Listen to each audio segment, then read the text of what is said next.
AP PCC అధ్యక్షురాలు YS Sharmila తీవ్ర అసంతృప్తికి గురయ్యారు. ఢిల్లీకి పిలిపించి రాజ్యసభ సీట్ ఇస్తామని, నామినేషన్లు వేసేందుకు పేపర్లన్నీ సిద్ధం చేసుకోవాలని చెప్పిన హైకమాండ్ చివరి నిమిషంలో తనకు టికెట్ ఇవ్వకపోవడంపై షర్మిల అప్సెట్ అయ్యారు. అంతేకాదు గురువారం ఢిల్లీలో జరిగిన కాంగ్రెస్ పార్టీ కీలక సమావేశానికి కూడా ఆమె గైర్హాజరయ్యారు. తాజాగా షర్మిల చేసిన ట్వీట్ కూడా హాట్ టాపిక్ గా మారింది.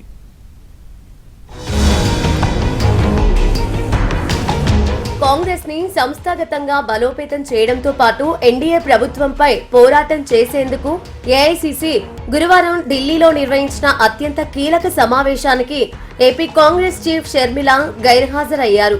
తనకు ఏఐసీసీ ఇచ్చిన హామీని అమలు చేయకపోవడంతో షర్మిల తీవ్ర అసంతృప్తికి గురయ్యారు.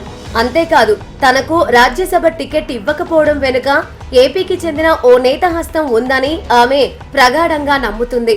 కర్ణాటకకు చెందిన కాంగ్రెస్ నేతల ద్వారా తన కుటుంబ సభ్యుడైన వ్యక్తే కాంగ్రెస్ హైకమాండ్ ను ప్రభావితం చేశారని షర్మిల తన అనుచరుల దగ్గర వ్యాఖ్యానించినట్లు తెలిసింది. గురువారం చేసిన ట్వీట్ లో కూడా కాంగ్రెస్ హైకమాండ్ తనకు టికెట్ నిరాకరించిన అంశంపై పరోక్షంగా స్పందించారు. బీజేపీకి కౌంటర్ ఇచ్చినప్పటికీ రాజ్యసభ సీటు మాట ఇచ్చిన వాళ్లకు, మాట తీసుకున్న వాళ్లకు మాత్రమే సంబంధించిన విషయమని ట్వీట్ లో పేర్కొన్నారు.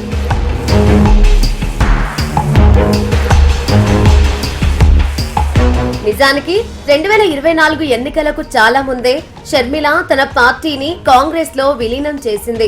అప్పట్లో ఏఐసీసీ నాయకుడిగా ఉన్న రాహుల్ గాంధీ షర్మిలకు భవిష్యత్తులో రాజ్యసభ సీటు ఇస్తానని హామీ ఇచ్చారు. ఇటీవలే జరిగిన రాజ్యసభ ఎన్నికలకు ముందే షర్మిలను ఢిల్లీకి పిలిపించారు రాహుల్ గాంధీ. దీంతో ఆమె ఫ్యామిలీతో వెళ్లి రాహుల్, సోనియా, ఖర్గేను కలిశారు. కర్ణాటక నుంచి రాజ్యసభకు పంపుతామని, నామినేషన్ పత్రాలు సిద్ధం చేసుకోవాలని రాహుల్ గాంధీ స్వయంగా షర్మిలకు చెప్పినట్లు తెలిసింది. ఈ విషయం తెలుసుకున్న తమ కుటుంబ సభ్యులు కర్ణాటకకు చెందిన కాంగ్రెస్ నేతల ద్వారా రాజకీయం చేశారని షర్మిలకు సమాచారం అందింది.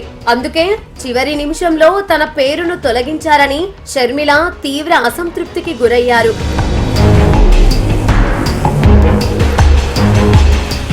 రాష్ట్రంలో కాంగ్రెస్ కి జవసత్వాలు నింపేందుకు తాను ప్రయత్నిస్తుంటే ఇలా చేయడం ఏమిటని షర్మిల తన సన్నిహితుల దగ్గర ఆవేదన వ్యక్తం చేసినట్లు తెలిసింది.